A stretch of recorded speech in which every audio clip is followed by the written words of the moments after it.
Bonjour à tous. L'islam est-elle une religion de paix et d'amour?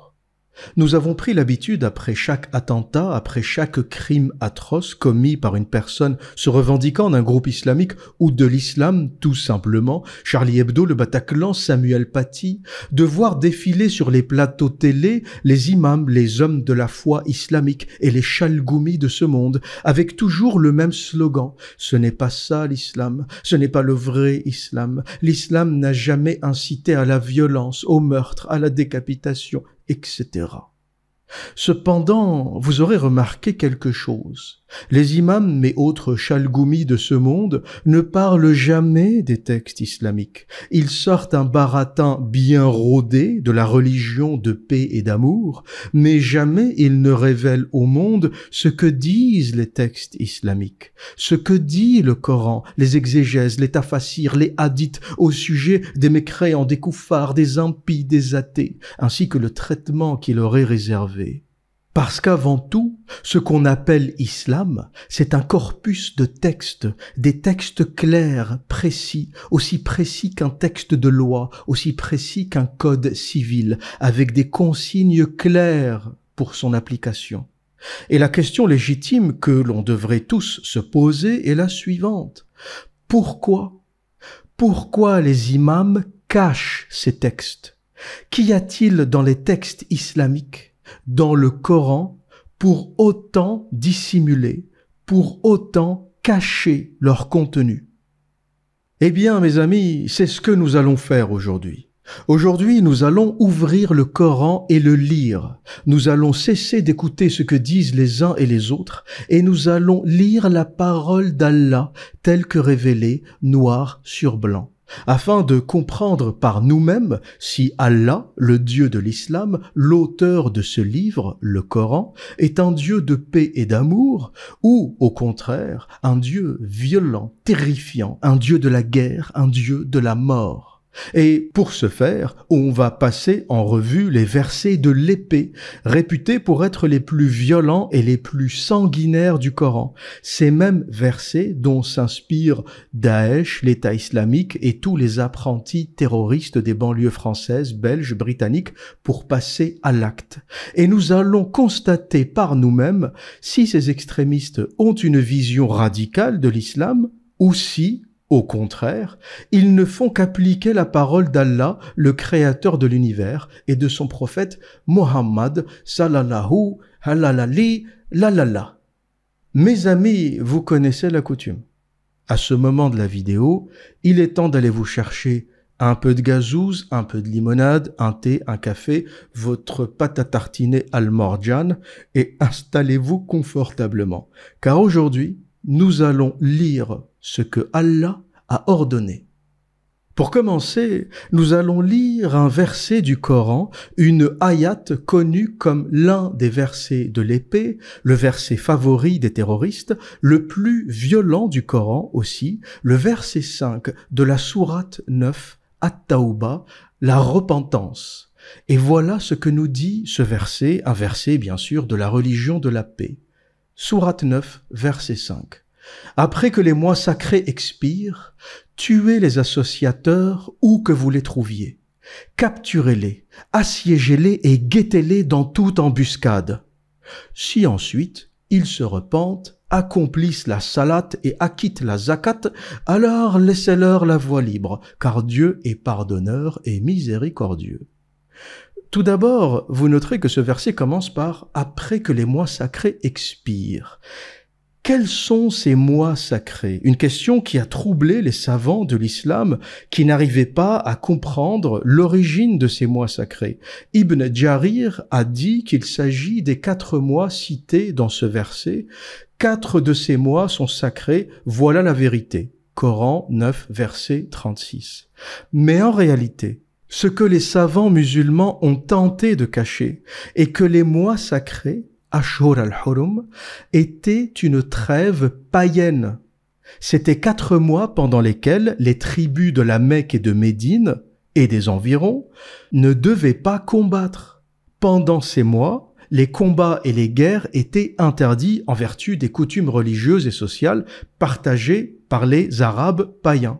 Cette tradition était liée au sanctuaire de la Kaaba, à la Mecque, qui jouait un rôle central dans la vie religieuse des Arabes dans la période pré-islamique. Donc le Coran a conservé ce concept des 4 mois sacrés qui sont des mois païens. C'est une erreur en fait, c'est un truc qui aurait dû être supprimé du Coran parce que Allah, le Dieu du Coran, ne reconnaît pas les dieux des païens, ne reconnaît pas les trêves des païens. Et là, dans ce verset, il nous dit « après les mois sacrés » ou « après que les mois sacrés expirent ». Donc Allah reconnaît qu'il y a 4 mois sacrés. Et aujourd'hui, vous demandez à n'importe quel musulman « c'est quoi les mois sacrés en islam ?» Le musulman, il va vous dire c'est Ramadan, quoi. Il n'y a pas 4 mois sacrés en islam. Eh bien, la réalité, c'est que c'est quelque chose qui traîne dans le Coran. On ne sait pas pourquoi. Il n'a pas été modifié par son auteur. Et la réalité, c'est que c'est un reste de la culture païenne des Arabes. Et c'est ce que les savants musulmans ont tenté de cacher. Et surtout, ça contredit le narratif islamique qui consiste à dire que avant l'islam, les Arabes étaient des sauvages et l'islam est venu les éduquer, leur apporter une culture, une civilisation. Alors que, comment expliquer que des sauvages avaient un contrat, un pacte qui garantissait que pendant 4 mois, ils ne se battaient pas? Pendant 4 mois, il n'y avait ni guerre, ni bataille, ni agression. C'est la preuve d'un niveau de civilisation relativement élevé parce que le contrat, c'est un indicateur de civilisation. Les sauvages ne font pas de contrat. Le sauvage t'attaque le matin, la nuit avec tes enfants, avec ta femme. Le contrat, c'est quelque chose de l'homme civilisé. Le sauvage ne respecte pas le contrat. Donc ces tribus arabes de Quraysh dites sauvages ne l'étaient pas. Elles avaient un contrat entre elles qui disait que pendant 4 mois, elles ne devaient pas se livrer bataille. Cependant, il y avait une personne dans toute la péninsule arabique qui, pendant ces mois sacrés, tuait, égorgeait, massacrait et volait des caravanes. Vous savez qui est cette personne? Cette personne, c'est le prophète de l'islam, Muhammad Rasulallah. C'était le seul à avoir brisé ces 4 mois sacrés, à tel point qu'on retrouve des récits dans la Sira, dans les hadiths, des Arabes qui étaient choqués de voir ce gars faire la guerre pendant leurs mois sacrés. Parce que lui, Mohammed, ne reconnaissait pas ces mois sacrés. Lui disait que pour attaquer les ennemis d'Allah, il n'y a pas de mois sacrés. Lui et ses compagnons, qui étaient des attaqueurs de caravanes, des voleurs notables, ne pouvaient pas se permettre d'avoir une trêve de 4 mois pendant laquelle ils n'attaquaient pas les caravanes.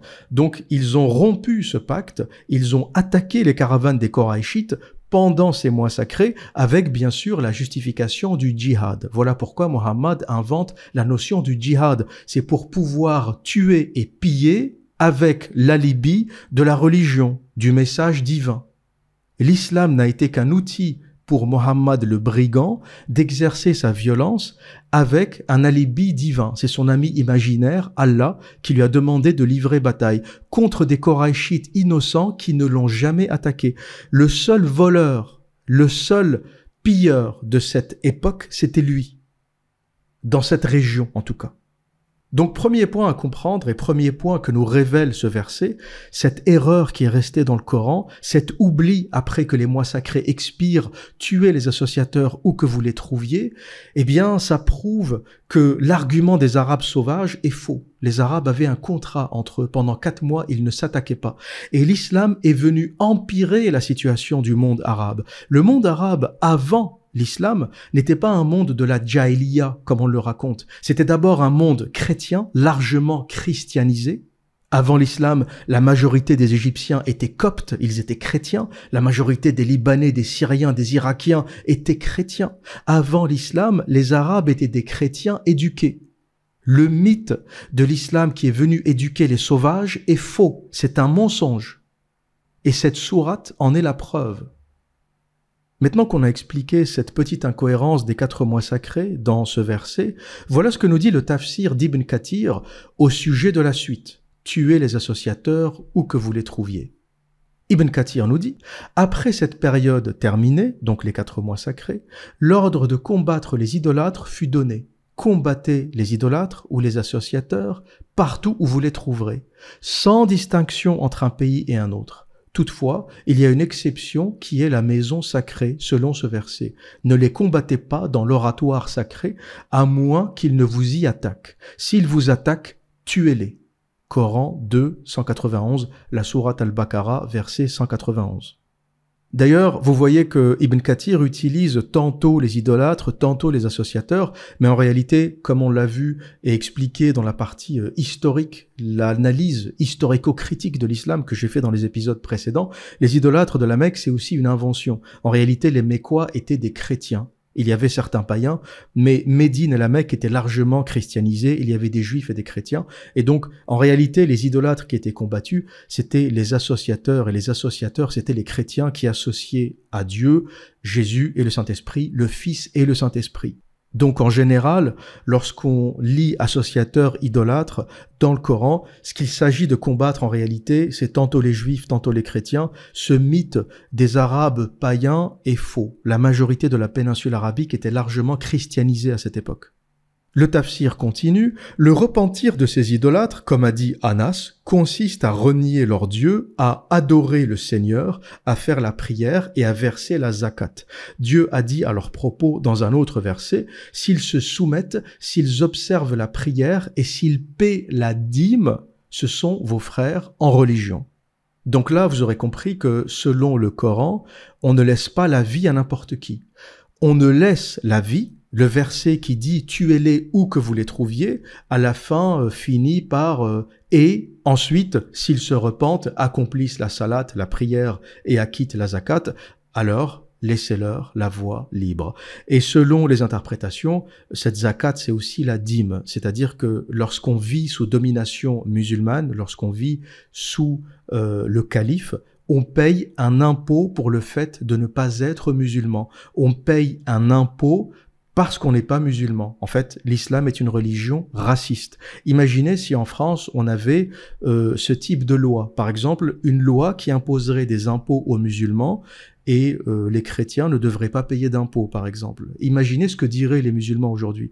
Eh bien, dans leur texte à eux, lorsqu'ils ont le pouvoir, lorsqu'ils sont en situation de pouvoir, tous ceux qui vivent sous leur autorité payent la dîme, ils payent l'impôt pour ne pas être tués. Sinon, on te décapite. Sinon, c'est tuez-les où que vous les trouviez. Surat at-Tawbah. Et le tafsir de Ibn Kathir continue et précise, une fois que ces polythéistes soumis, en traduisant cette soumission par des pratiques religieuses imposées, s'ils observent la prière et paient la dîme, laissez-les en paix. Et vous savez à quoi me fait penser la Surat at-Tawbah? La première fois que je l'ai lue, elle me fait penser au cas Samuel Paty. Pour ceux qui disent que l'islam n'a rien à voir avec ça, les terroristes agissent mais ils ne connaissent pas leur religion, c'est des extrémistes, eh bien, Surat at-Tawbah, c'est le script de l'assassinat et de la décapitation de Samuel Paty. Pourquoi? Et suivez ce point parce que c'est peut-être le plus important de cette vidéo, c'est pas le seul mais c'est l'un des plus importants. Qu'a fait le meurtrier de Samuel Paty, ce jeune Tchétchène de confession musulmane?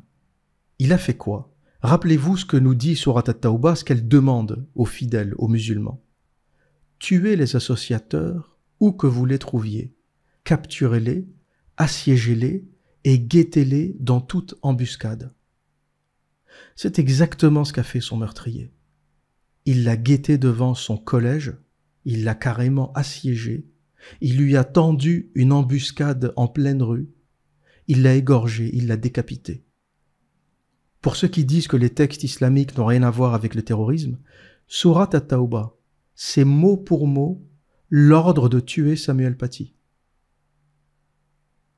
C'est un script en fait, c'est le script d'un meurtre. Tuez les associateurs où que vous les trouviez, capturez-les, assiégez-les et guettez-les dans toute embuscade. Voilà ce qu'ordonne ce texte islamique envers les mécréants.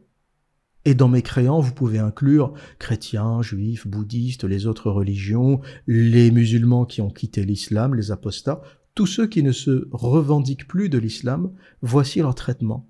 Tuez-les où que vous les trouviez. Et vous avez des imams qui passent sur les plateaux télé pour nous dire que ça n'a rien à voir avec l'islam. Mais c'est l'islam. C'est l'essence même de cette religion. L'ordre de tuer les mécréants où que vous les trouviez, c'est le réacteur nucléaire de l'islam. Ce n'est que comme ça que l'islam fonctionne et prospère, par la peur, par la menace, par le terrorisme, par le irhab. Un mot qui n'existait même pas en arabe, que l'islam a quasiment apporté, inventé.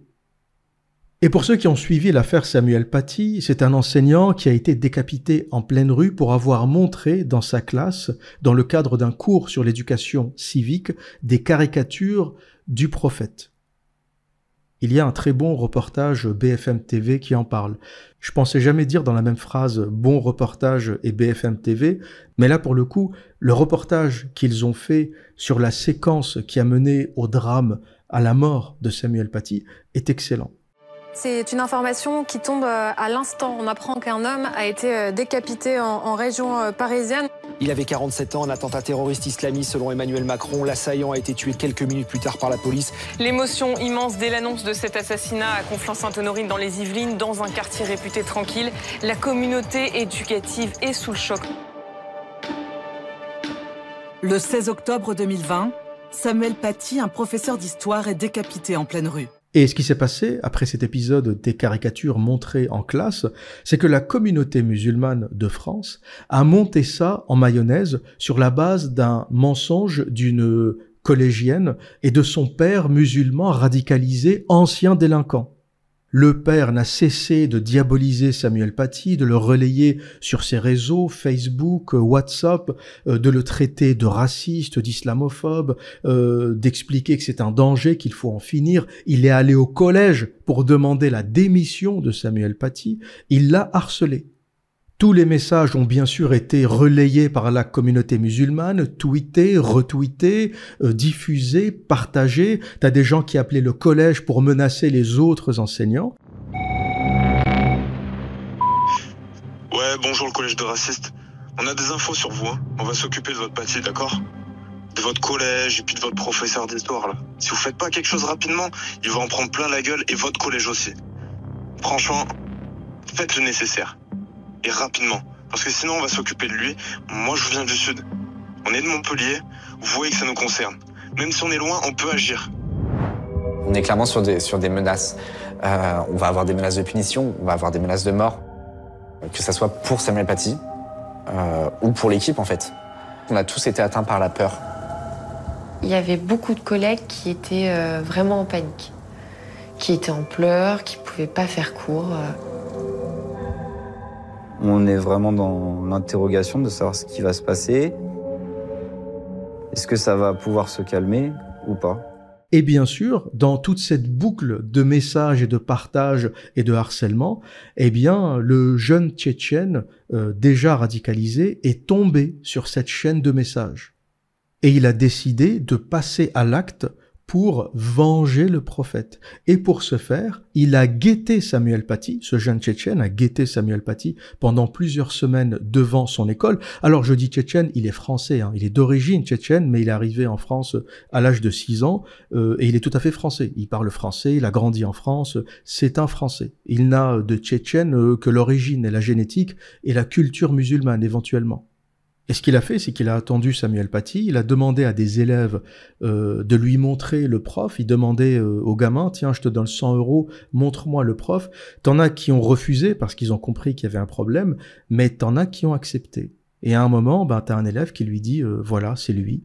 Samuel Paty sortait de son dernier cours le vendredi, le terroriste l'a suivi dans une rue, et il l'a tué. Il l'a tué et il l'a décapité. C'est important à rappeler. Il n'a pas fait que le tuer. Il l'a découpé.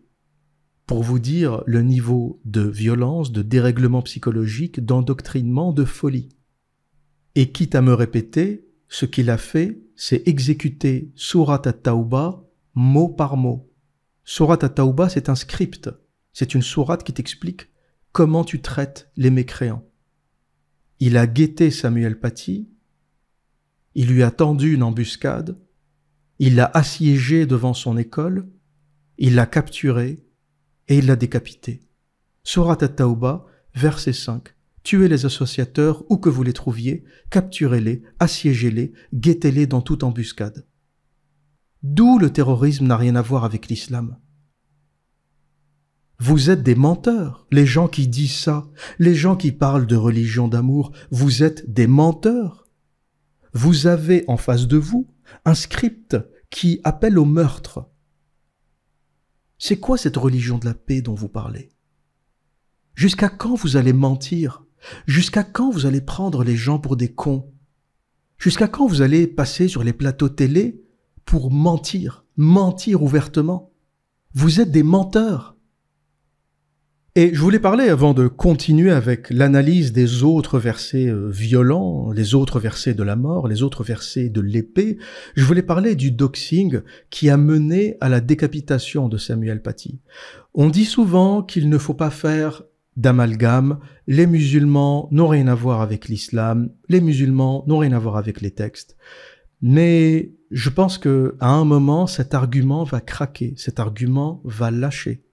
Je comprends sa logique. Les gens qui disent ça, qui disent il faut s'attaquer au texte, il ne faut pas parler des musulmans, il ne faut surtout pas parler des musulmans. Je comprends cette logique. C'est-à-dire qu'on ne veut pas ouvrir la porte au racisme, on ne veut pas la récupération par l'extrême droite pour laisser libre cours au racisme qui n'a rien à voir avec la critique du fondamentalisme, de l'endoctrinement, des problèmes propres à l'islam. Je comprends cette logique.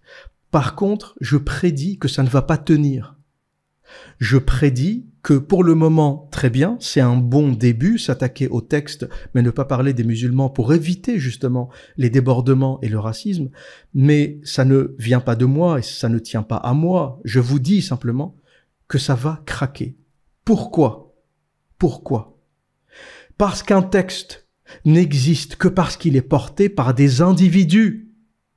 Si l'islam existe, c'est qu'il y a des gens qui portent cette religion. Si ces textes sont encore vivants, si ces textes sont encore exécutés, c'est qu'il y a des gens qui y croient et qui portent cette religion. Donc, islam et musulmans sont indissociables. Parce qu'il y a plein de livres de merde qui ne sont portés par personne. Le problème du Coran, c'est pas que c'est un livre de merde, un livre violent. Le problème du Coran, c'est que c'est un livre violent auquel on donne vie, qui est lu dans les mosquées tous les jours, 5 fois par jour, à Paris, à Londres, à Berlin, à Bruxelles, à Stockholm. T'as des imams dans les mosquées qui lisent ce texte. C'est ça son problème, c'est ça le problème du Coran. C'est un texte de merde auquel on donne vie. Parce que comme je le disais, des textes de merde, il y en a plein, c'est pas la fin du monde. Mein Kampf est un livre de merde que plus personne ne lit aujourd'hui. La première fois que j'ai lu Mein Kampf, c'était un peu une curiosité d'adolescent. Vous savez, on aime l'interdit. Je me suis dit, le livre d'Hitler, qu'est-ce qu'il a bien pu dire? C'est un livre qui circulait sous le manteau, difficile à trouver. Donc il y avait une curiosité de lire ce livre interdit. Mais la première fois que j'ai lu Mein Kampf, c'était indigeste, c'était horrible. Le style est l'un des pires que j'ai pu lire. J'ai découvert que Hitler, en plus d'être un artiste raté, est un écrivain raté. Il ne sait pas écrire, il n'a pas de talent, donc c'était pénible à lire. Je suis pas un grand fan du style en particulier, je lis les livres pour le contenu et pour ce que j'y apprends, mais c'est vrai que le style est un minimum. Faut avoir une base de fluidité qu'on puisse lire sans décrocher. Il y a pas ça dans Mein Kampf. C'est lourd, c'est du n'importe quoi. Mais j'ai réussi à passer au-delà de la pénibilité du style et j'ai découvert que le reste n'était pas mieux. Hitler est un âne. Il est nul, mais d'une puissance.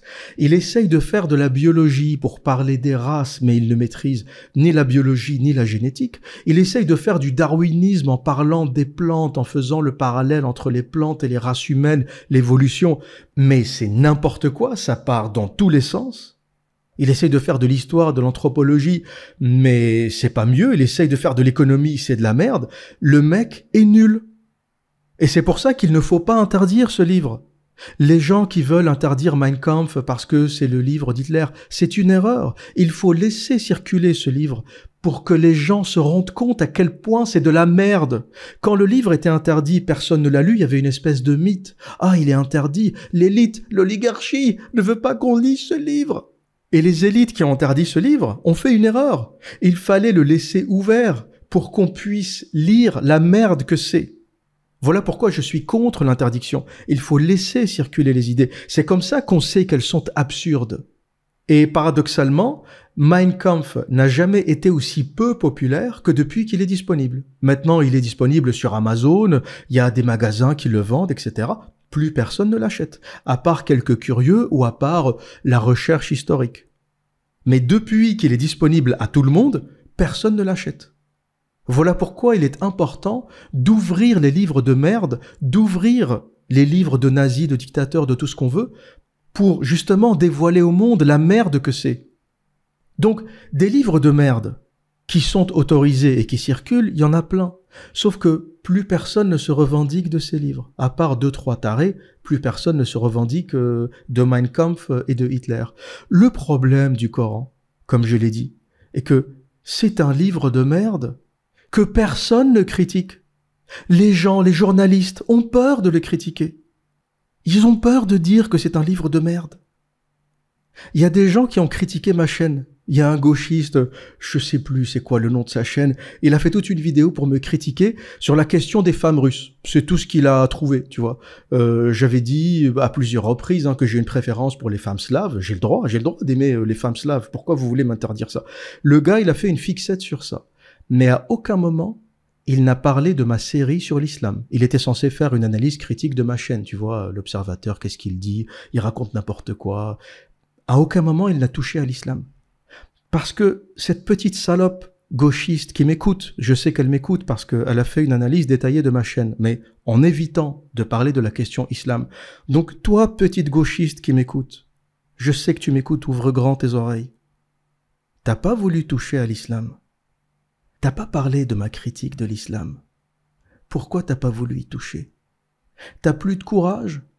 T'as du courage avec les femmes russes? Ça, t'as du courage pour me critiquer sur ça.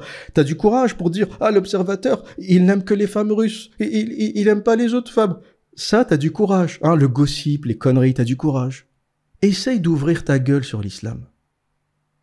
Essaye d'ouvrir ta gueule sur l'islam. Je te respecterai le jour où tu parleras d'islam sur ta chaîne.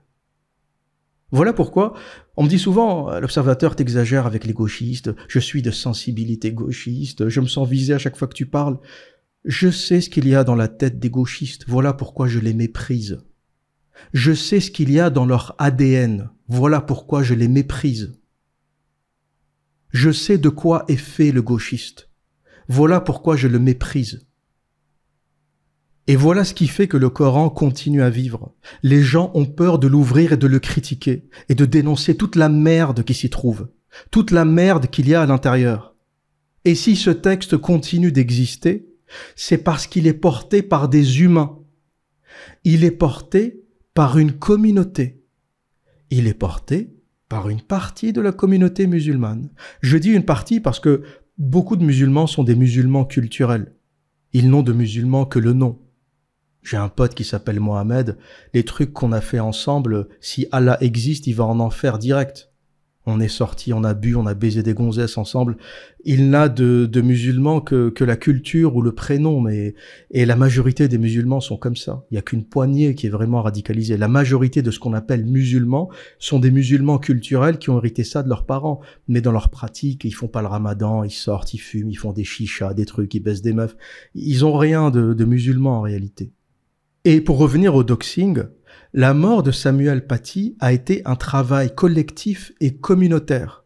Le Tchétchène radicalisé n'a pu passer à l'acte que parce que des milliers de musulmans ont relayé le nom, l'adresse, le collège, les détails sur Samuel Paty qui ont permis à son assassin de l'identifier et de l'exécuter conformément au texte islamique. Important à comprendre, c'est un assassinat collectif. Tous les gens qui ont tweeté, relayé, vous avez du sang sur les mains. Et qu'est-ce que le doxing pour ceux qui ne savent pas ce que c'est ou qui découvrent ce terme? Pour le résumer, simplement, c'est une bouteille à la mer. Le doxing est une bouteille jetée à la mer. Dans le cas Samuel Paty, il y a plein de musulmans qui voulaient le tuer. Ça, c'est une réalité. Il y a plein de musulmans qui voulaient le faire taire, qui voulaient en finir, qui voulaient le tuer. Mais qui n'en avaient pas l'occasion ou le courage ou la possibilité, parce que on vit dans un pays de loi. La France, c'est pas la loi du talion. Tu fais pas ce que tu veux. Donc, au fond, ils voulaient le faire, mais vivant en France, ils n'avaient pas le courage ou la possibilité de le faire. Et c'est là que le doxing intervient.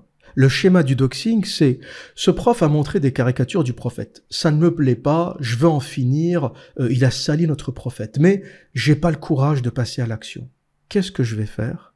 Je vais le diaboliser. Je vais le pointer du doigt. Je vais donner son adresse. Je vais donner son nom, son prénom. Je vais donner l'adresse de son école. Dans l'espoir que quelqu'un intercepte le message et passe à l'acte. » Voilà pourquoi je vous ai dit c'est une bouteille à la mer. C'est une diabolisation qui peut sembler comme ça gratuite ou peu nocive. On est sur les réseaux sociaux, Twitter, tout le monde s'insulte, etc. Mais l'islamiste a d'autres projets. Lui, lorsqu'il fait ça, lorsqu'il doxe, lorsqu'il donne l'adresse, le nom de quelqu'un, il espère que quelqu'un ou qu'une personne suffisamment radicalisée passe à l'acte pour lui. Et finalement, le meurtre de Samuel Paty était un meurtre par procuration. Le Tchétchène qui a tué, lui, c'était l'exécutant, il était en bout de chaîne. Mais qui lui a donné l'adresse? Qui lui a donné le nom du collège? Qui a donné le nom de Samuel Paty? Qui lui a dit à quoi il ressemble? Eh bien, tout ça, ça s'est fait sur Internet. C'est des milliers de musulmans français qui ont relayé, qui ont partagé, qui ont montré, qui ont donné des informations. Le meurtre de Samuel Paty est un travail d'équipe. C'est pour ça que je vous ai dit que cette dissociation entre texte islamique et musulman, pas d'amalgame, etc., ça marche pour l'instant, et tout le monde marche un peu sur des œufs pour éviter le racisme gratuit, etc. Mais de plus en plus de gens commencent à réaliser que ce texte est porté par des personnes physiques. L'intégriste, le fondamentaliste, c'est une personne physique. Ne me dis pas, ne fais pas d'amalgame avec l'intégriste. Évidemment que je vais faire l'amalgame. Il est responsable. Et à une époque où les textes étaient difficiles d'accès, il n'y avait pas Internet, t'as plein de musulmans qui connaissaient pas leurs textes. Donc tu peux pas leur reprocher ça. Tu vas dire à un musulman, ta religion c'est de la merde. Et il va te dire, mais j'ai jamais lu Surat at-Tawbah. On m'a jamais dit, moi. J'allais à la mosquée, on me montrait que les trucs cool, positifs. On m'a jamais dit qu'il y avait des versets de l'épée qui appelaient au meurtre. T'as plein de musulmans qui sont pas au courant. Ils savent pas ce que c'est. Mais eux avaient une excuse avant Internet. Avaient une excuse avant que tout soit disponible sur Internet. Aujourd'hui, sur Internet, t'as le Coran en français, t'as les tafasirs en français, t'as les hadiths en français, t'as des vidéos. Si t'es une feignasse, t'as pas envie de lire. Je sais que les gens ne lisent plus, malheureusement. T'as pas envie de lire. T'as des podcasts, des milliers de vidéos, des gens qui ont fait le travail pour toi, qui te lisent des hadiths, qui te lisent des sourates et qui te disent la vérité de ces textes. Si après ça, tu valides encore ces textes, tu n'as plus aucune excuse. On va faire l'amalgame. La seule personne que je n'amalgame pas, c'est la personne qui ne connaît pas les textes. Effectivement, si tu ne connais pas ce texte, tuez-les où que vous les trouviez. Peut-être que tu étais musulman culturel pendant des années. Maintenant, tu connais ce texte. Si tu le valides, je t'amalgame. Je ne fais plus la différence. Entre l'État islamique, Daesh, le Coran et toi, c'est la même chose. Si tu connais ce texte, tuez-les où que vous les trouviez, et tu le valides, je t'amalgame. Je prends aujourd'hui la décision consciente de t'amalgamer. Tu n'es ni mieux, ni pire, que l'assassin de Samuel Paty. C'est pas parce que t'es pas passé à l'acte que t'es pas nuisible. T'es nuisible d'une autre façon. T'es nuisible en cachant la vérité sur ce texte. T'es nuisible en ne disant pas la vérité. T'es nuisible en défendant un texte atroce. Aujourd'hui, il est de votre responsabilité de connaître les textes. Vous savez, dans la loi française, il y a un principe qui dit que nul ne peut ignorer la loi. Quand tu te fais choper par la police et que tu as fait une bêtise, tu peux pas dire « j'étais pas au courant, je connaissais pas cette loi ». Nul ne peut ignorer la loi. Eh bien, pour l'islam, c'est pareil. Nul ne peut ignorer ces textes. Tu dois les connaître. Si tu te revendiques de l'islam, tu dois savoir ce qu'il y a dans cette religion et prendre la décision de l'assumer. À ce moment-là, ben tu fais partie des gens que j'amalgame, ou de réfuter, de rejeter, de dire ça c'est pas pour moi, je peux plus. Tuez-les où que vous les trouviez, non. Tu peux pas accepter ça. Comment tu peux grandir en France, en Occident, et croire en un texte qui te dit, en parlant de tes amis, de tes voisins, de tes collègues qui ne sont pas musulmans, tuez-les où que vous les trouviez. Qu'est-ce que ça veut dire? On va où avec ça? Tu veux construire du vivre ensemble avec un texte pareil? Tu te fous de ma gueule? Ça parle de vivre ensemble, et en secret dans les mosquées, ça lit des textes. Tuez-les où que vous les trouviez. Tu te fous de ma gueule? Et on va passer à un autre extrait, une autre sourate qui vous explique aussi à un autre niveau la violence qui se trouve dans le Coran, la haine et la méchanceté qu'on trouve dans ce texte. Vous savez que dans les prières que les musulmans font 5 fois par jour, eh bien, ils lisent la Fatiha. La Fatiha, c'est la sourate de base que tous les musulmans connaissent.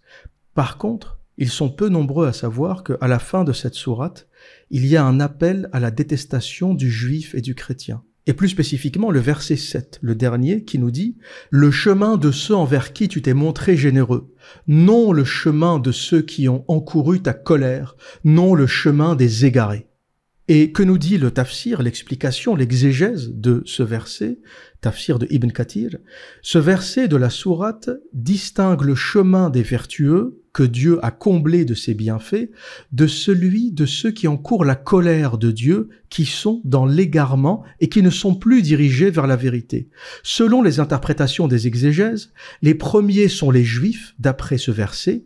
Dieu a transformé en singes et en porcs ceux qu'il a maudits, ceux contre lesquels il est courroucé, Coran 5, verset 60. Quant aux derniers, ils sont les chrétiens, comme Dieu les a mentionnés dans ce verset, qui se sont égarés autrefois et qui en ont égaré beaucoup d'autres hors du droit chemin. Coran 5, verset 77. Ceci a été confirmé aussi par le hadith suivant. Abi ben Hatem a dit « J'ai demandé à l'envoyé de Dieu, au sujet de ceux qui sont désignés par ce verset, « Non le chemin de ceux qui ont encouru ta colère. » Il me répondit, « Ils sont les Juifs. Quant aux égarés, ils sont les chrétiens. » Donc à la fin de Sourate Al-Fatiha, qui est une espèce de texte qui fait des louanges de Dieu, qui commence bien, qui commence comme un texte chrétien entre les versets 1 et 6. D'ailleurs, j'avais trouvé une vidéo sur YouTube qui faisait une analyse et qui avait retrouvé le lectionnaire chrétien duquel était issue Sourate Al-Fatiha et qui a sûrement été introduite dans le lectionnaire coranique judéo-nazaréen bien plus tard.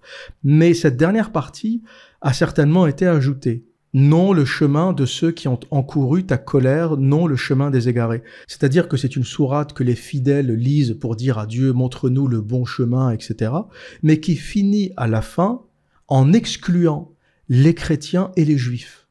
Montre-nous le droit chemin, pas celui des juifs qui sont décrits dans le Coran comme des singes et des porcs, et pas celui des chrétiens qui sont décrits dans le Coran comme des égarés. Ça, c'est la sourate que les musulmans lisent 5 fois par jour.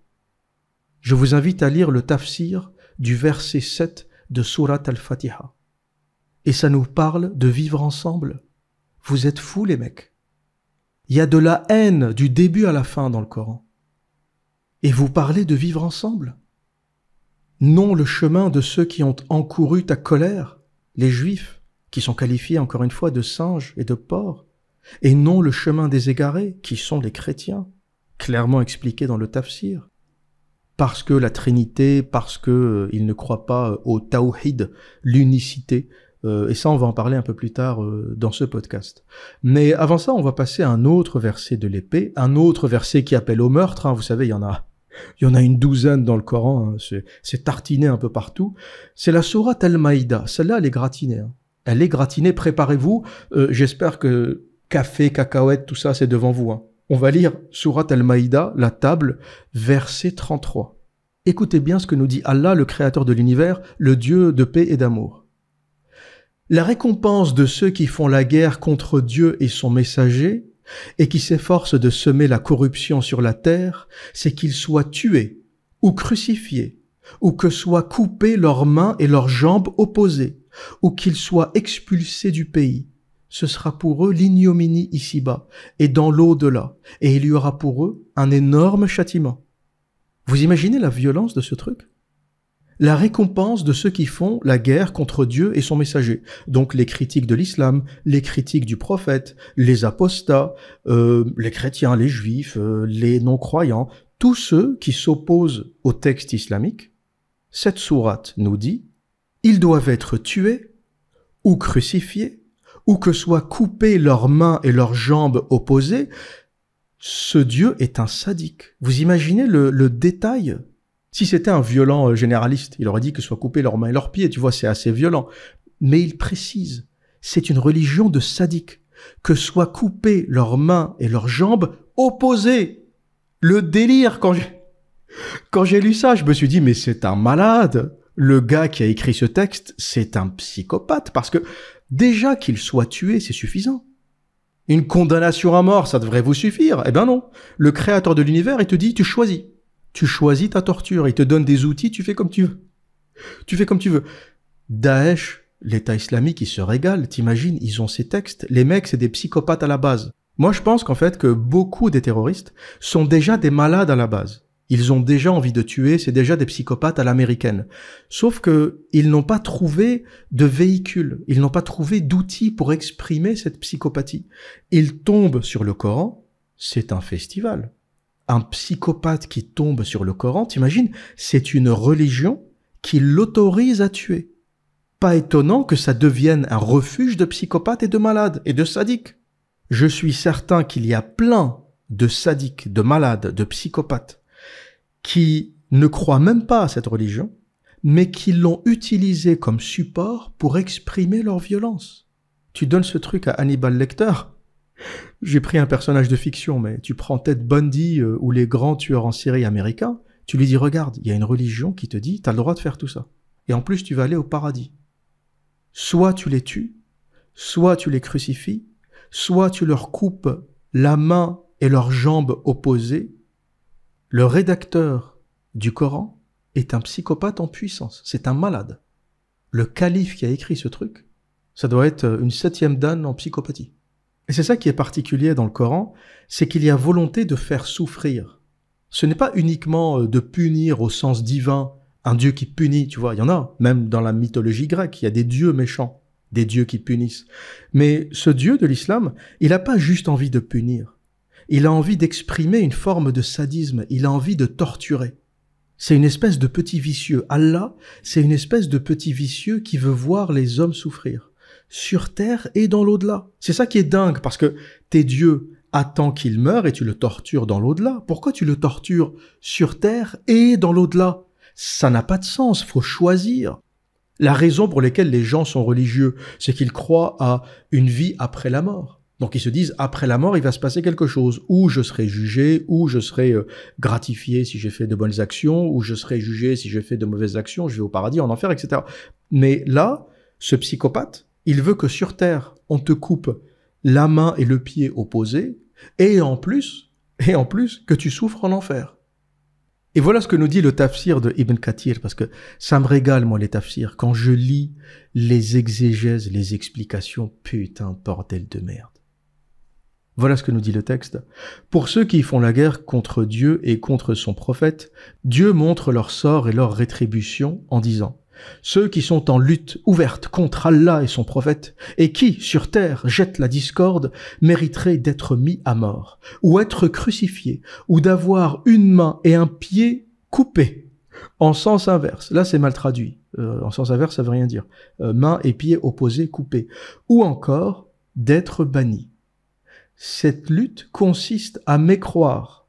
C'est ça qu'il faut comprendre. C'est-à-dire qu'en islam, quand on dit corruption, faut pas comprendre que c'est la corruption terrestre qu'on connaît. Tu payes un douanier pour faire passer une marchandise, tu payes un maire pour avoir ton permis de construire. C'est pas ça la corruption en islam. La corruption en islam consiste à mécroire. Il y a des musulmans qui essaient de traduire ça, qui essaient de camoufler. Ah non, ça c'est la punition pour éviter la corruption. Regardez, dans les pays musulmans, il n'y a pas de corruption. Mon cul sur la commode, il n'y a pas de corruption dans les pays musulmans. Tu te fous de ma gueule, c'est les pays les plus éclatés au sol. Donc non seulement il y a de la corruption, ça veut dire que les humains n'ont pas peur d'Allah, mais surtout, ça explique que la corruption en islam, c'est pas le fait de voler ou de traficoter. La corruption, c'est de mécroire en Allah et en son prophète.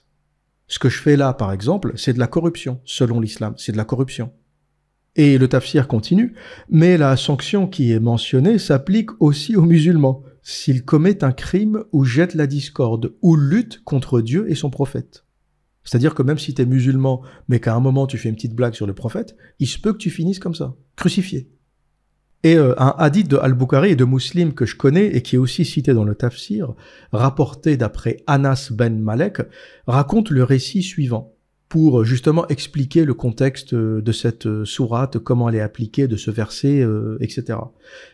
Et il nous dit, 8 hommes de Okal vinrent trouver le prophète. Okal, ça devait être une tribu dans le coin, à Médine, et prononcèrent la profession de l'islam. Comme ils furent éprouvés par le climat de cette ville, et ils se plaignèrent auprès de l'envoyé de Dieu. Et il leur répondit, « Partez avec notre berger et buvez du lait et des urines de chamelle. » Ils s'exécutèrent et furent guéris. Vous savez que selon le prophète de l'islam, Samalalou, lalali, lalala, le jus de pisse de chamelle est bon pour la santé, il guérit. C'est sérieux, tu as des hadiths entiers qui t'expliquent à quel point la pisse de chamelle c'est bon. Et ce hadith, en l'occurrence, confirme ces dires. Donc, ils s'exécutèrent et furent guéris. Puis, ils tuèrent le berger et emmenèrent les chamelles. Dès qu'il apprit la nouvelle, le prophète envoya à leur poursuite. Envoya des gens à leur poursuite. Quand ils furent capturés, il ordonna de leur couper les pieds et mains et leur crever les yeux et de les abandonner dans la chaleur du soleil et moururent en cet état. Voilà comment le prophète de la religion de paix et d'amour réglait les problèmes. C'est là que tu vois que c'est pas Jésus le mec. Les gens qui disent oui, l'islam c'est comme le christianisme, c'est la même chose, les religions monothéistes. Non, ça n'a rien à voir. Jésus il te dit qui n'a pas péché lance la première pierre, tu vois ce genre de choses. Il y a un peu d'amour, on va dire, dans le christianisme. Il y a une petite dose d'amour. Même si t'es pas croyant, faut quand même reconnaître qu'il y a quelque chose dans le christianisme de spirituel. Le prophète de l'islam, si jamais tu fais une erreur, là en l'occurrence ils l'ont volé et ils ont tué le berger, il leur a crevé les yeux. Il les a même pas jugés, hein. Il a envoyé des gens à leur trousse, ils les ont attrapés, ils leur ont crevé les yeux. Et ils leur ont coupé le pied et la main opposés, comme dit dans la sourate, et ils les ont abandonnés sous la chaleur du soleil. Ça conforte en fait ce que je disais sur le fait que c'est un sadique. Parce qu'une condamnation à mort, à la limite, bon, t'es en colère, condamnation à mort, tu tues les gens. Tu les tues, tu tranches la gorge, tu les pends. T'as pas besoin de leur crever les yeux, de les torturer, de leur couper la main. Bon, tu condamnes à mort, mais t'as pas besoin de torturer. Donc voilà ce que prévoit le verset 33 de la sourate de la table Al-Maïda aux mécréants, à ceux qui critiquent le prophète. C'est peut-être pour ça aussi que le fameux meurtrier de Samuel Paty l'a décapité, parce que c'est un précepte islamique. Il faut décapiter, c'est pas juste tuer. La décapitation, c'est ce que nous dit la sourate Al-Maïda, verset 33. Tu coupes une main, le pied opposé, tu crucifies, tu peux crever les yeux si tu as envie. Voilà ce que dit l'islam. Et vous savez ce qui est ironique, c'est que avant ce verset 33, le verset de la décapitation de la main et du pied opposés, de la crucifixion, eh bien, il y a le verset 32. Le verset 32 de sourate Al-Maïda, qui est l'un des versets les plus cités par les imams des plateaux télé, les chalgoumis de ce monde, et en le lisant, vous allez tous le reconnaître, je vais vous lire ce verset. C'est pourquoi nous avons prescrit pour les enfants d'Israël que quiconque tuerait une personne non coupable d'un meurtre ou d'une corruption sur la terre, c'est comme s'il avait tué tous les hommes. Et quiconque lui fait don de la vie, c'est comme s'il avait fait don de la vie à tous les hommes. Et ce que peu de musulmans savent est que ce verset est un copié-collé du Talmud babylonien, plus précisément le traité Sanhedrin 37a. Je mets la référence à l'écran. Donc Allah a copié un rabbin juif. Je vais vous lire plus précisément ce que dit le Talmud, traité Sanhedrin 37a. Le tribunal dit aux témoins: par conséquent, Adam, le premier homme, a été créé seul, pour vous enseigner que, en ce qui concerne quiconque détruit une âme parmi le peuple juif, c'est-à-dire tue un juif, le verset lui attribue la culpabilité comme s'il avait détruit un monde entier, car Adam était une seule personne de laquelle la population d'un monde entier a émergé. Et à l'inverse, quiconque soutient une âme parmi le peuple juif, le verset lui attribue le mérite comme s'il avait soutenu le monde entier. Donc, ce qu'il faut comprendre, et ça c'est peut-être l'une des choses les plus importantes et la preuve que le Coran n'est pas divin, la sourate Al-Maïda verset 32 est un copier-coller du Talmud babylonien. Le problème, c'est que le Talmud c'est écrit par des humains. T'as plein de gens qui disent oui, mais c'est la même religion monothéiste, abrahamique, donc la parole d'Abraham se retrouve dans le Coran. Non, c'est pas de ça qu'on parle. Le Talmud, ce n'est pas la parole de Dieu. Le Talmud, c'est la parole des rabbins. Donc un texte rabbinique écrit par un rabbin se retrouve dans le Coran. Allah copie des rabbins juifs. Vous aurez compris que Allah, à la base, c'est un rabbin juif. Les islamistes qui viennent dans les commentaires pour me dire « parle du Talmud, l'observateur », il dit ça genre c'est une menace, t'as peur de parler du Talmud. Mais non, là on parle du Talmud. Mais ce que vous ne savez pas, comme vous êtes bête, comme vous ne lisez pas, ce que vous ne savez pas, c'est que l'islam est d'inspiration talmudique. Le Coran est un jus de chaussettes de Talmud. Tu vois, si le Talmud était une chaussette humide, tu l'essores comme ça, il y a quelques gouttes qui tombent, c'est le Coran.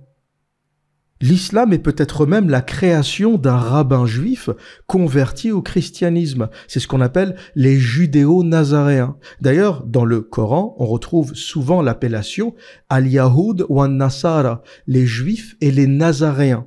Le Coran ne parle pas vraiment des chrétiens ou peu des chrétiens, et quand il parle des chrétiens, il parle des mushrikines, les associateurs qu'il faut tuer. Pourquoi? Parce que c'est des associateurs trinitaires qui associent à Dieu le Fils et le Saint-Esprit, alors que les musulmans ont cette notion du tawhid, l'unicité. Donc les nazaréens, eux, sont des chrétiens non trinitaires, donc ils croient en l'unicité. C'est pour ça qu'on a toujours dans le Coran al-Yahoud ou an-Nasara, les juifs et les nazaréens.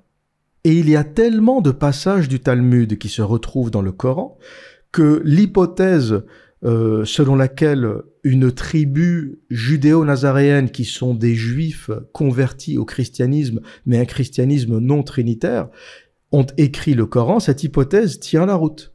Quand on a des passages entiers du Talmud babylonien qui se retrouvent dans le Coran, l'hypothèse du Coran écrit par un groupe de rabbins juifs tient absolument la route. Et cette hypothèse est encore plus forte lorsqu'on sait que le foyer de l'islam et tous ceux qui ont porté l'islam à leur origine, dont le calife Muawiyah, le calife Abdel-Malik, sont nés à Médine et ils viennent de Médine. Et Médine était connue pour être une ville juive. Il y avait énormément de tribus juives à Médine. Les islamistes qui m'écoutent, arrêtez de jouer au con. Vous êtes le résultat, le produit du Talmud. Vous ne le savez pas parce que vous êtes bête. Je vous le dis, vous ne le savez pas parce que vous ne lisez pas. Vous savez d'ailleurs qui connaît le Coran et l'islam mieux que quiconque, mieux que les imams, mieux que tout le monde? Les rabbins juifs. Y compris dans l'histoire islamique, dans la Sira, on raconte que ceux qui ont tiré les oreilles au prophète Mohammed à Médine au sujet des versets sataniques, c'étaient des rabbins juifs. Mohammed, il se baladait avec ses versets sataniques où il reconnaît les déesses païennes, Allat, Manat, Al-Uzza, tout le monde le croit, les gens autour de lui ne se soucient pas trop du truc. Et dès qu'il arrive à Médine, t'as des rabbins juifs, ils lui disent, Mohammed, nous, on connaît la Torah, on connaît Dieu, on connaît la religion monothéiste. C'est quoi tes histoires de Allat, Manat et Al-Uzza? C'est des rabbins juifs qui ont recadré Mohammed, d'où sa détestation des juifs.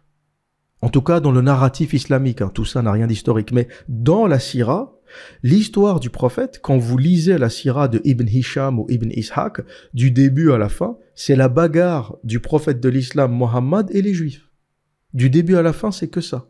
Et la raison pour laquelle les rabbins juifs connaissent bien l'islam, c'est que la majorité de ce qu'on trouve en islam vient du Talmud.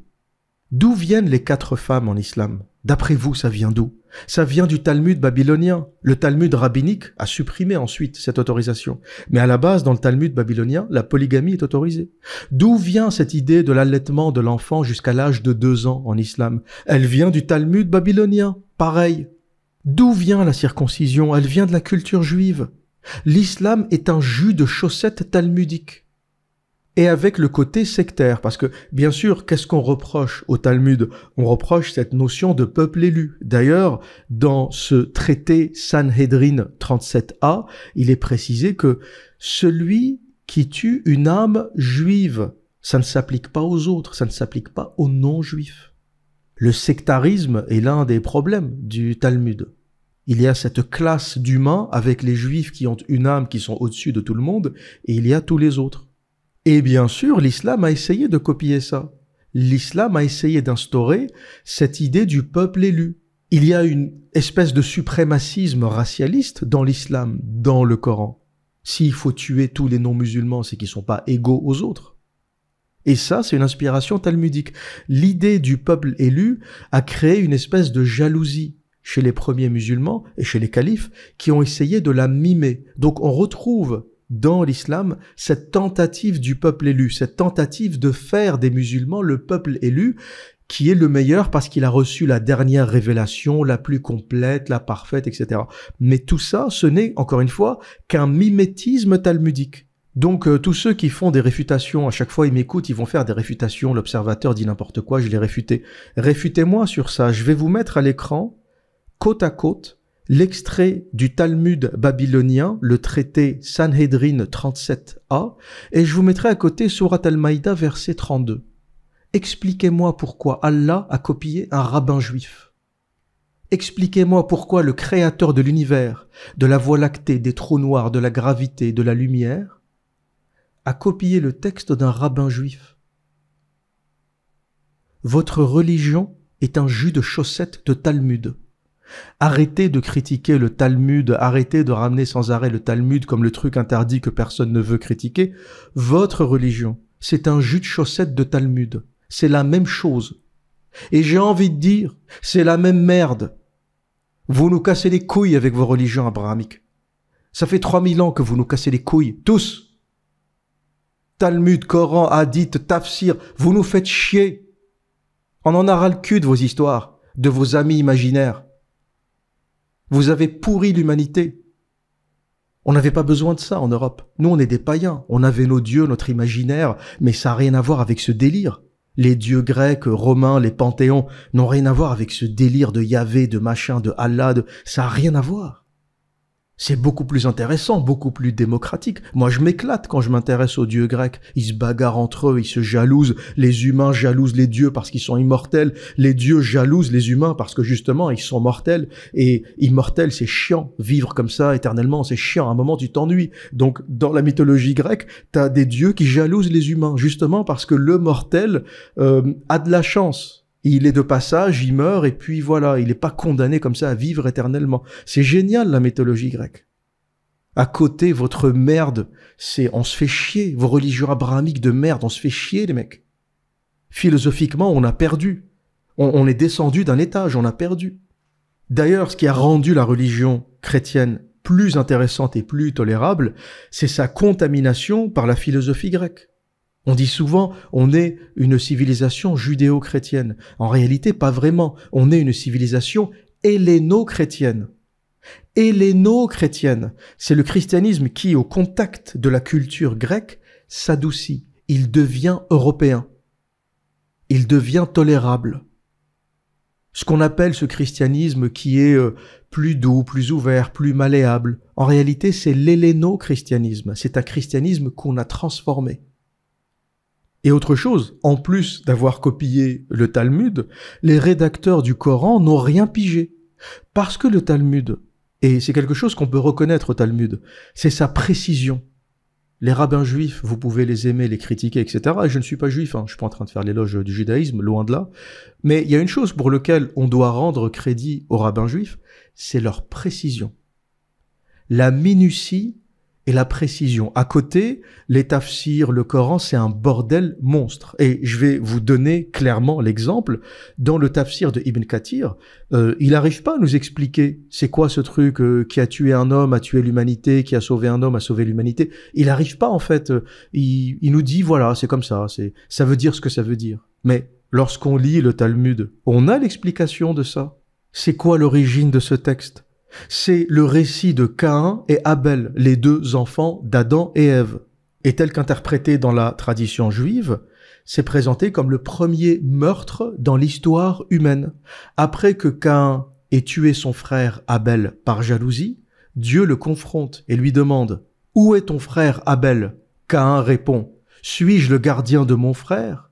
Cet événement est perçu comme un acte de destruction non seulement contre Abel, mais aussi contre sa descendance potentielle, ce qui revient à anéantir le monde entier. C'est de là que ça vient. Qui a tué un homme a tué l'humanité, parce qu'on considère que Caïn, qui tue son frère Abel, tue aussi toute sa descendance. Et vous imaginez que selon le récit biblique, c'est les deux premiers enfants. S'ils ne se reproduisent pas, il n'y aura pas de descendance. C'est les enfants d'Adam et Ève.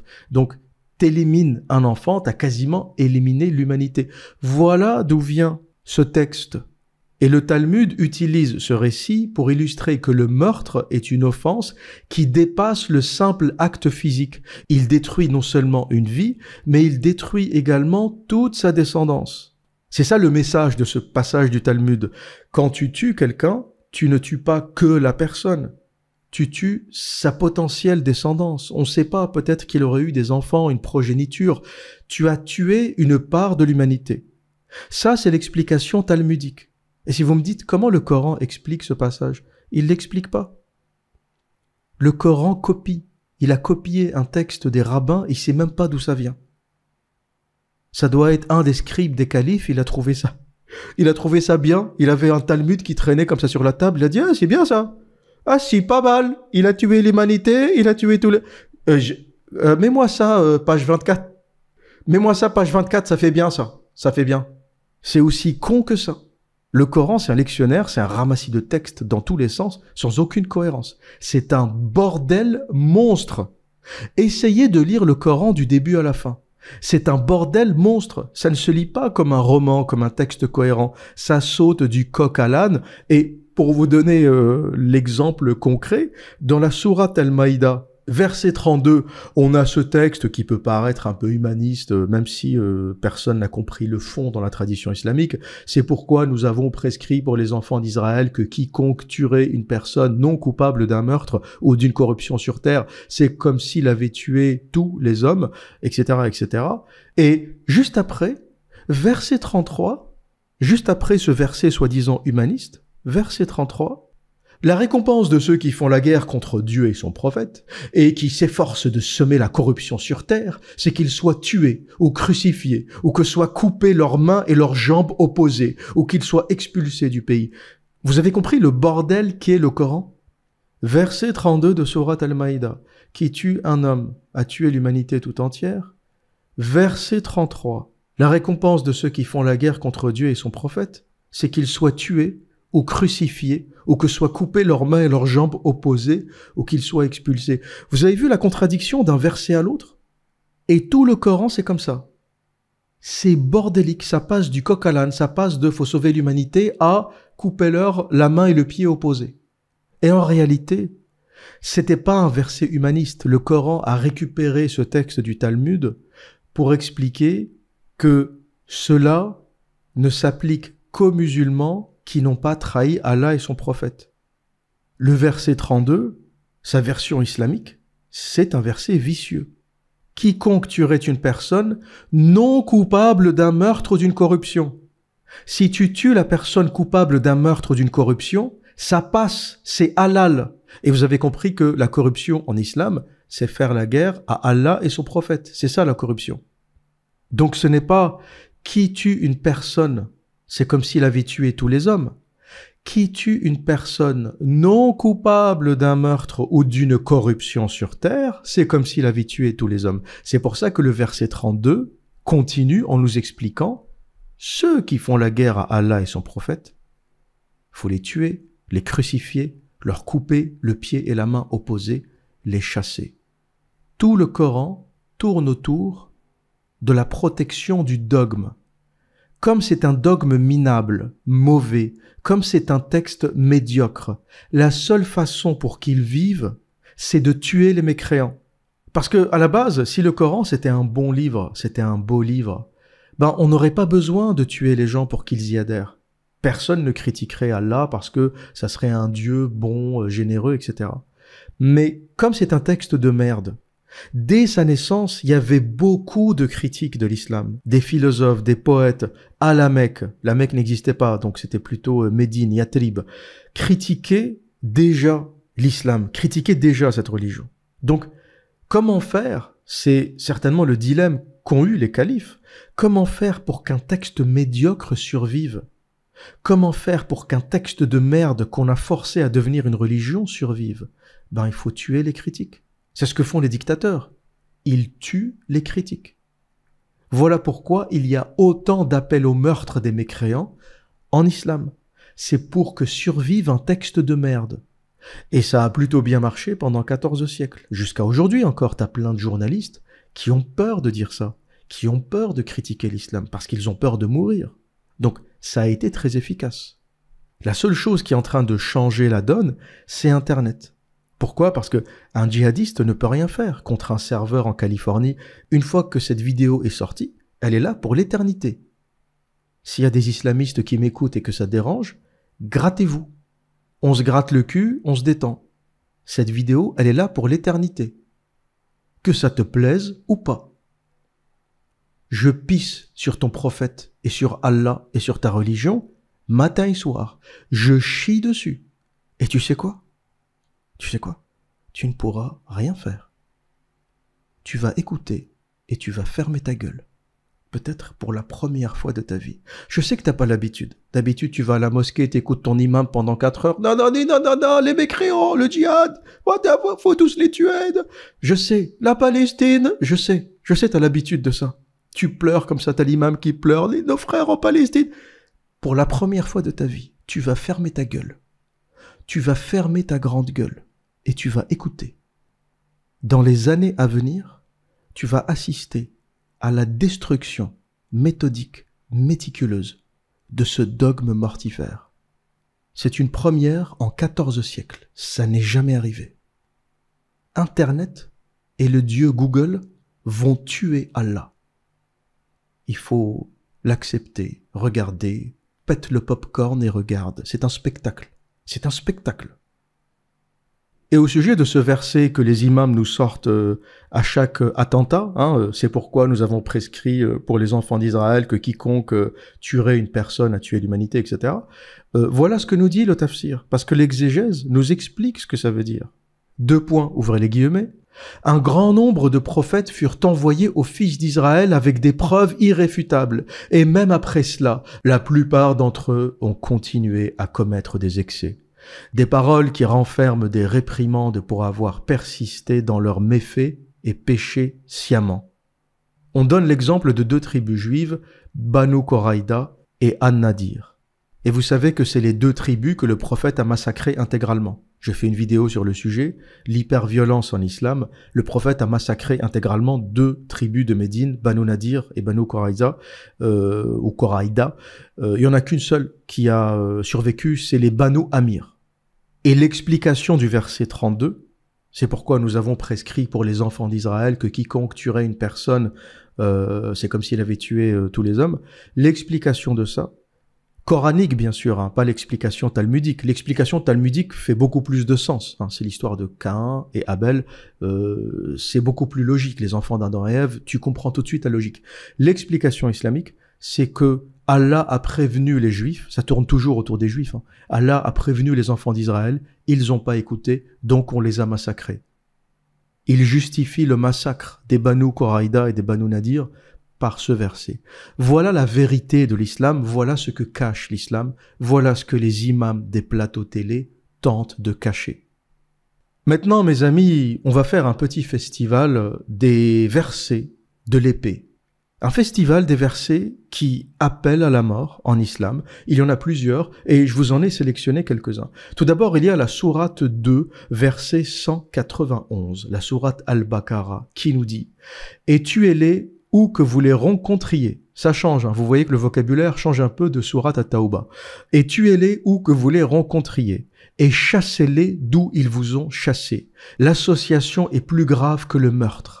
Mais ne les combattez pas près de la mosquée sacrée avant qu'ils ne vous y aient combattu. S'ils vous y combattent, tuez-les donc.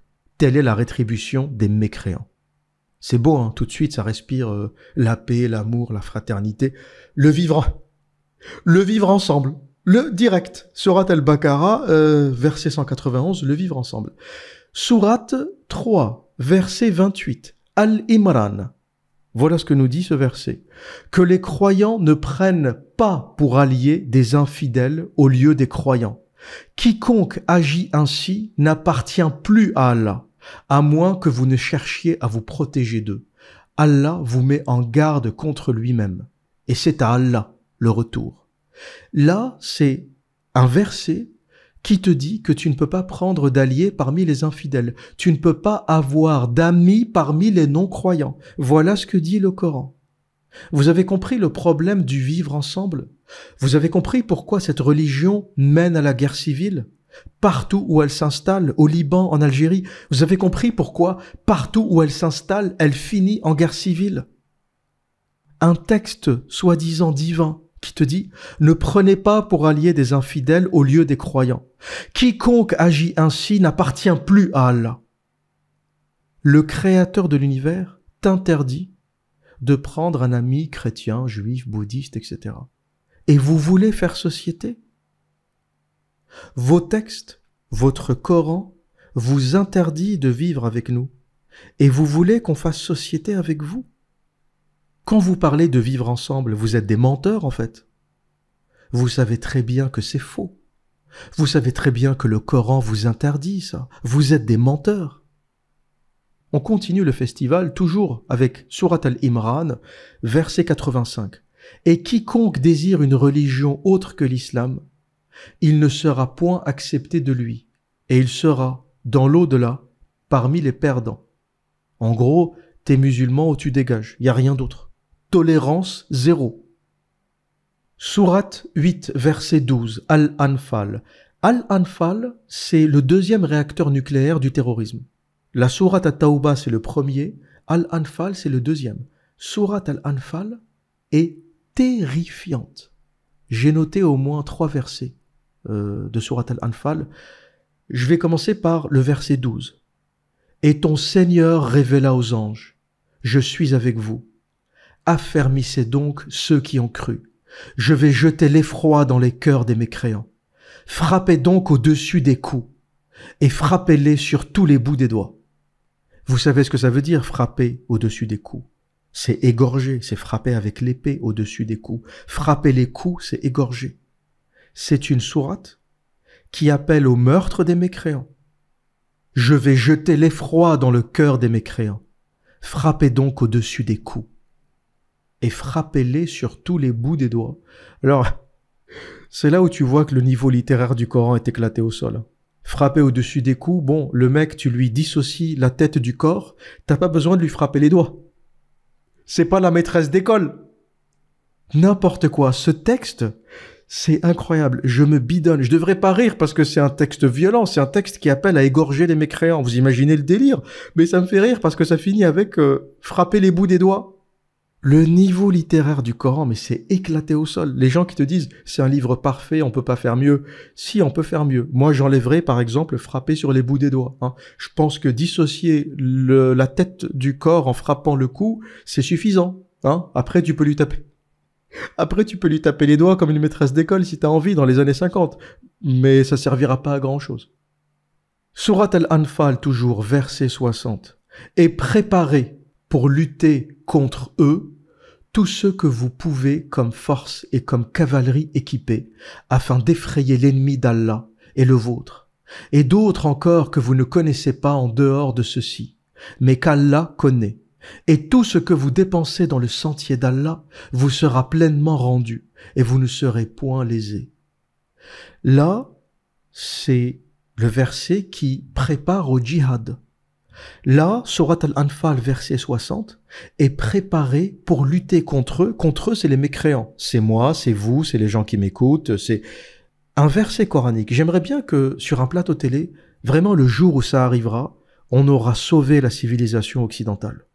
Le jour où sur un plateau télé, un journaliste, face à une petite salope d'imam hypocrite, lui dira « Monsieur l'imam, Surat Al-Anfal, verset 60, qui dit « Préparez pour lutter contre eux tous ceux que vous pouvez comme force et comme cavalerie équipée, afin d'effrayer l'ennemi d'Allah et le vôtre. » Monsieur l'imam, vous appelez à quoi? Préparez-vous pour lutter contre qui? Vous voulez tuer qui? À quoi vous préparez-vous? Quelle guerre vous voulez mener? C'est quoi ces versets de meurtre, de mort, de décapitation? On va où avec ça? Le jour où un journaliste aura les couilles de déglinguer un imam sur une chaîne de grande écoute, on aura sauvé la civilisation occidentale. Il faut mettre les imams en slip. Ils ne peuvent plus continuer à déblatérer des textes qui appellent au meurtre sans que personne ne dise stop. Les mecs, vous voulez parler des textes coraniques? On va parler des textes coraniques. Mais on va mettre Allah et son prophète en slip. On va aller au bout. Le verset « Tuez-les où que vous les trouviez », qu'est-ce que ça veut dire? On va où avec ça?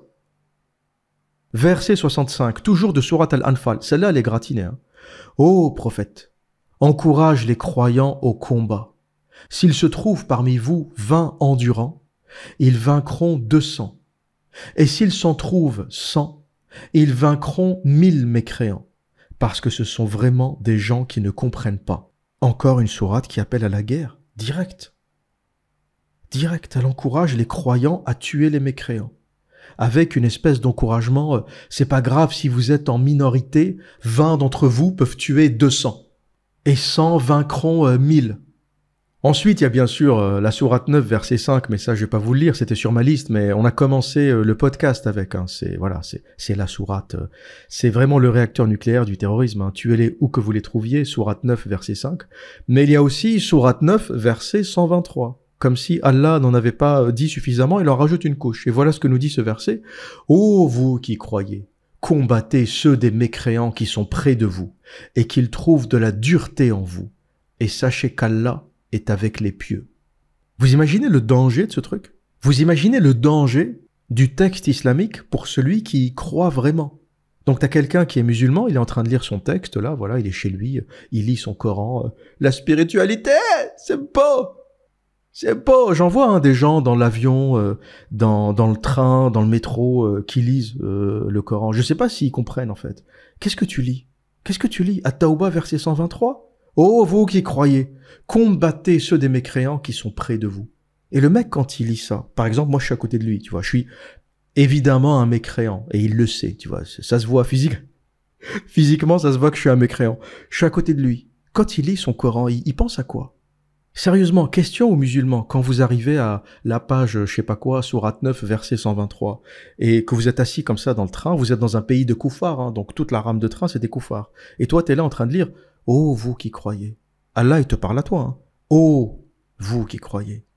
Combattez ceux des mécréants qui sont près de vous. Et toi, tu regardes comme ça, t'as plein de mécréants autour de toi. Tes voisins, tes amis. Qu'est-ce qui se passe dans ta tête? Est-ce que tu dis ce texte est un texte de merde? Je le rejette? Ou est-ce que tu dis je vais commencer à défoncer tout le monde là? Je vais égorger tout le monde autour de moi? Vous pensez à quoi les musulmans quand vous lisez cette merde? Il se passe quoi dans vos têtes? Je sais qu'il y a des QI 75, ça passe pas en fait. Ils lisent mais ça, il y a pas assez de connexion neuronale pour faire le contact. C'est comme la voiture, tu vois, tu mets la clé mais ça démarre pas. Il y a pas de contact, il y a pas assez de flux électrique. Mais eux, je les ai enlevés de la carte.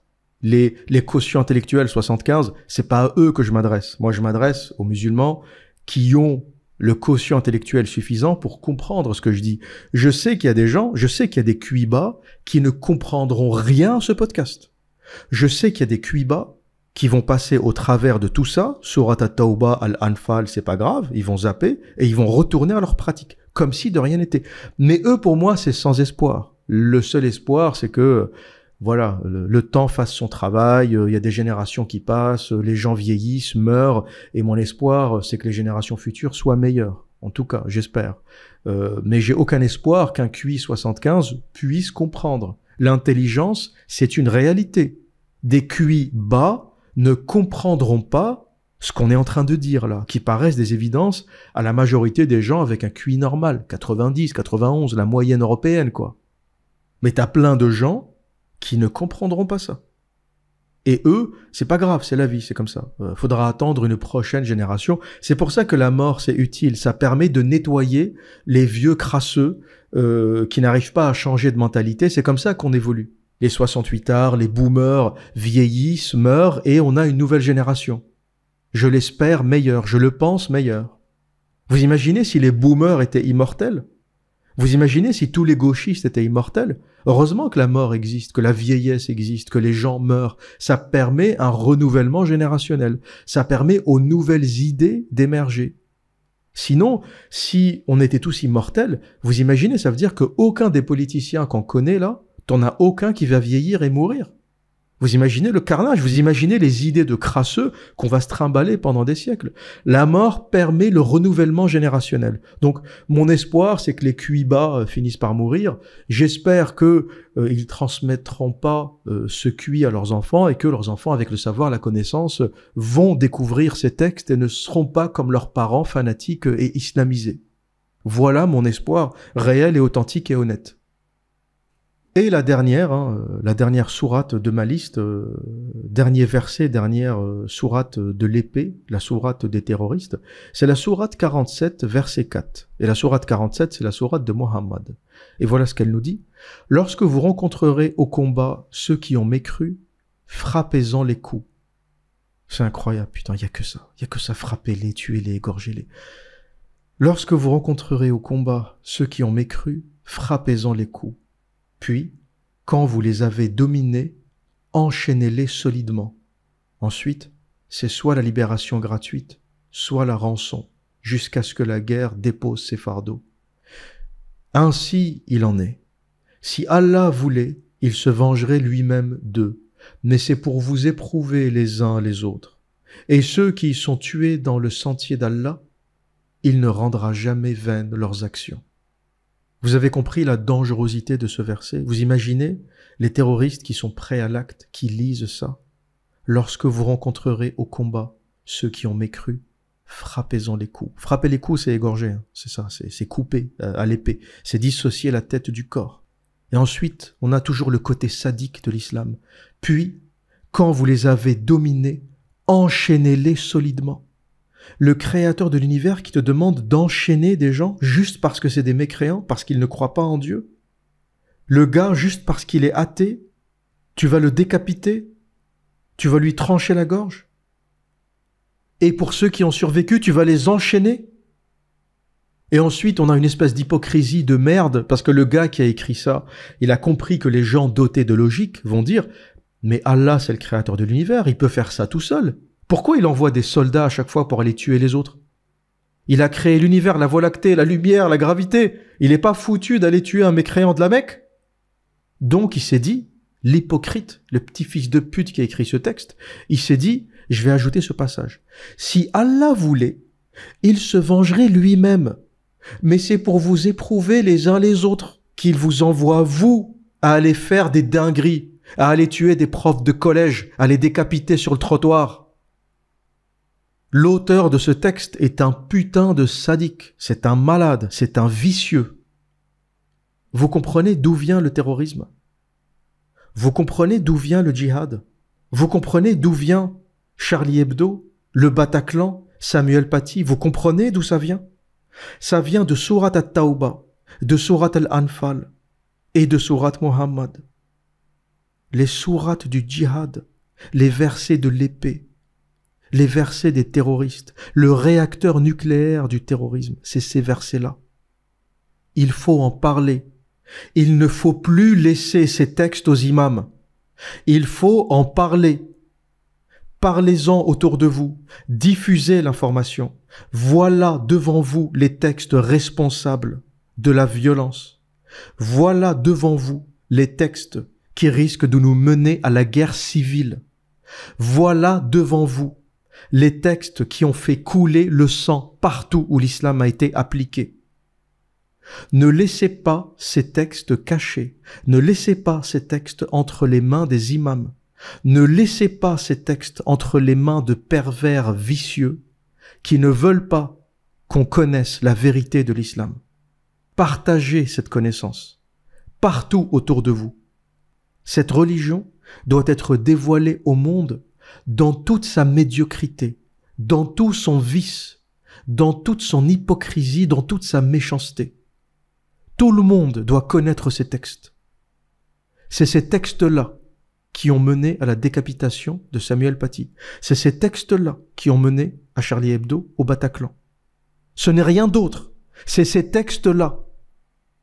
Et pour conclure, je vais vous lire un hadith de Bukhari, un hadith très intéressant et assez troublant, qui nous explique que dès les débuts de l'islam, il y a des gens qui n'y croyaient pas.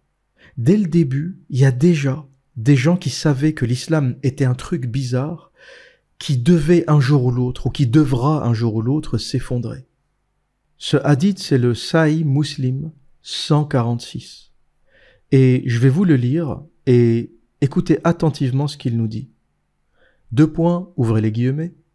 En vérité, l'islam a commencé comme quelque chose d'étrange, et il redeviendra quelque chose d'étrange, tout comme il a commencé. Et il se retirera entre les 2 mosquées, tout comme le serpent retourne dans son trou. La première fois que j'ai lu ce hadith, j'ai halluciné. C'est un hadith de l'islam, un hadith musulman, rapporté par Ibn Umar, qui nous dit que le messager d'Allah, donc le prophète de l'islam, Mohammed, a lui-même dit « En vérité, l'islam a commencé comme quelque chose d'étrange, et il redeviendra quelque chose d'étrange, tout comme il a commencé.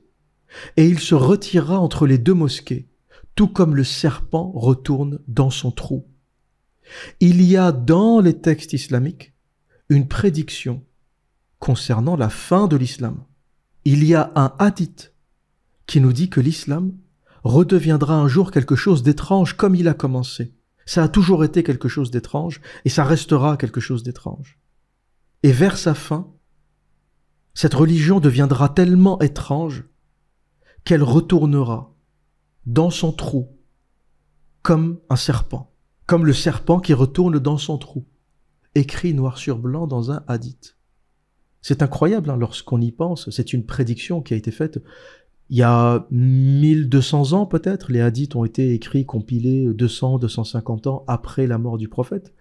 Donc, les rapporteurs du soi-disant message du prophète, les savants, les ulamas de l'islam, dès le départ, avaient compris qu'il y avait un truc de bizarre avec cette religion. Et effectivement, il y a quelque chose de bizarre. Et pour finir, j'avais envie d'expliquer, selon moi, comment l'islam allait s'effondrer.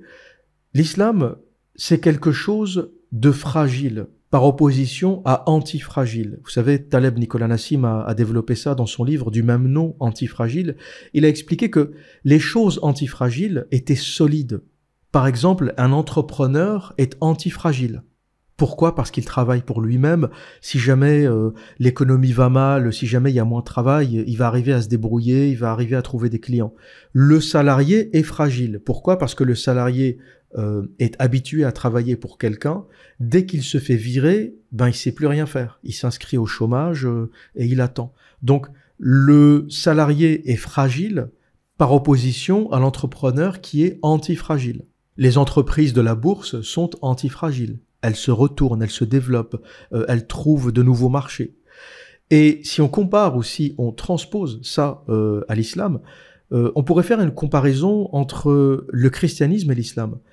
Pourquoi le christianisme a survécu ? Parce que le christianisme est antifragile dans le sens où il est malléable. Les évangiles, ce n'est pas la parole de Dieu, c'est la parole rapportée des témoins. Matthieu, Marc, Jean, Luc ne sont que des témoins. Les apôtres témoignent de ce qu'ils ont vu. Et donc, dans le christianisme, c'est très facile de dire je suis pas trop d'accord avec ça, ou l'interprétation de Luc est meilleure que celle de Matthieu ou de Jean. Il y a plein de gymnastiques possibles avec les évangiles, et c'est comme ça que le christianisme s'est développé. On peut faire ce qu'on veut pratiquement avec le christianisme. Il y a 4 évangiles canoniques, pratiquement 70 évangiles apocryphes. Il y a tellement d'informations, et même les évangiles apocryphes sont pas cachés. Tu veux trouver l'évangile de Marie-Madeleine, tu le trouves. L'évangile de Judas, tu le trouves. Donc cette malléabilité du christianisme a fait qu'on a pu l'adapter. On a pu faire évoluer le christianisme. Parce que rien n'est figé. C'est pas des paroles sacrées. Il est possible de dire Marc s'est trompé. Et voilà ce que dit Jean. Et la version de Jean est plus proche de la réalité sur tel ou tel sujet, ou la version de Jean est plus radicale. Et ça permet, avec toutes ces gymnastiques, de faire dire aux évangiles ce que tu veux. Donc, le christianisme a duré parce que, selon la définition de Taleb Nicolas Nassim, c'est une religion antifragile. Elle est malléable, elle se développe et elle va continuer de se développer. L'islam part du principe que c'est les paroles de Dieu immuable, inchangeable. Donc, dès que tu as trouvé une faille dans le Coran, le dogme est foutu. Tu peux pas dire « je suis pas d'accord avec telle ou telle interprétation, ça a été mal écrit ». Le dogme islamique part du principe que, 1, le Coran n'a jamais été changé. Ça part du principe que c'est un livre sacré protégé par Allah. Au moment où tu trouves, par exemple, que c'est un copier-coller du Talmud, c'est fini. Il n'y aura plus un seul musulman sur terre. Donc, l'islam ne prendra pas l'évolution du christianisme. J'avais pensé ça à une époque. Je me suis dit, il y aura une réforme de l'islam. Petit à petit, il y aura des courants réformateurs et ça deviendra une religion apaisée comme le christianisme. Peut-être que Surat al-Anfal, la Tauba vont être réputées écrites par des califes, elles vont être supprimées. Donc, il n'y aura plus les versets de l'épée, des terroristes, etc. Mais ça ne marche pas avec le Coran. Parce que même si tu le réformes et que tu dis j'enlève Surat al-Anfal, où il y a plein de versets qui appellent au meurtre et à la décapitation des mécréants, ça veut dire que tu as enlevé le côté sacré du Coran. C'était censé être un livre immuable qui n'a jamais été changé. Donc le Coran est irréformable. L'islam est irréformable. L'islam est fragile. L'islam va casser. Je prédis que le christianisme va continuer parce que il est très malléable. Tu fais ce que tu veux. Les évangiles, tu les tournes dans n'importe quel sens. Et ça finit avec le christianisme est une religion d'amour et voilà. Et tu fais ce que tu veux avec le christianisme. Il n'y a pas la rigidité de l'islam parce que il est basé, le dogme chrétien est basé sur des paroles rapportées par des apôtres. Donc, dès qu'un apôtre dit quelque chose qui ne te plaît pas, tu le remplaces par un autre apôtre. Tu dis non. Marc raconte de la merde sur ce sujet, selon l'évangile de Jean, c'est comme ça. Et tu continues ton chemin. Il n'y a rien de rigide, en fait, dans le christianisme. C'est ça qui fait la force de cette religion. C'est ça qui fait qu'on a pu avoir des évolutions, des réformes. C'est ça qui a donné naissance au protestantisme. C'est ça qui a donné naissance à l'église anglicane, parce que les anglo-saxons étant libéraux, ils voulaient se sauver de ce dogme un peu serré du cul, le catholicisme pour les protestants. Les anglo-saxons avaient besoin d'un peu d'espace. C'est pas des gens fermés sur beaucoup de sujets, notamment l'économie, la question de l'usure. Eux, ils sont décomplexés par rapport à ça. Donc ils ont dit, les catholiques, ils nous cassent les couilles, ils ont pas compris le christianisme. Voilà notre version du christianisme. Et ils fondent l'église protestante. Ça, tu peux le faire dans le christianisme. Tu fais ce que tu veux. T'interprètes comme tu veux, tu fais ce que tu veux. Et du coup, pratiquement chacun a sa version du christianisme. C'est ce qui fait que ça a pu devenir une religion tranquille, apaisée, culturelle, dont on ne parle pratiquement plus. Pourtant, c'est encore la première religion au monde, mais on n'en parle plus. L'islam ne pourra pas faire ça. L'islam va casser.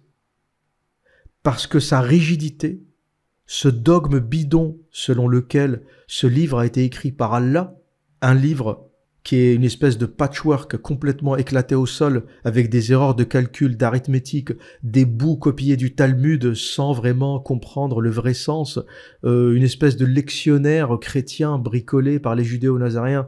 Tout ce collage, tout ce méli-mélo va s'effondrer. le Coran et l'islam vont s'éclater au sol. Ils ne survivront pas façon christianisme, protestantisme. En tout cas, c'est ma théorie. L'islam va casser. C'est une religion fragile qui va casser parce que le dogme est trop rigide. C'est un peu comme les bâtiments sismiques. Tu vois, un bâtiment sismique, il est souple et il bouge et il absorbe les chocs. L'islam, c'est comme un bâtiment en béton, une forteresse construite en béton, sans aucune flexibilité, sans aucune élasticité, sans aucune possibilité de bouger, dans une zone sismique. Et ce qui va se passer, c'est que la structure va casser. Voilà pourquoi, et c'est avec ces paroles que je vais conclure, le Hadith Sahih Muslim 146, livre 1, Hadith 280, nous dit, rapporté par Ibn Umar, le messager d'Allah a dit, en vérité, l'islam a commencé comme quelque chose d'étrange, et il redeviendra quelque chose d'étrange, tout comme il a commencé. Et il se retirera entre les deux mosquées, tout comme le serpent retourne dans son trou. Voilà ce que j'avais à dire pour aujourd'hui. Et que dire d'autre? Eh bien, comme à mon habitude, prenez soin de vous et à très bientôt.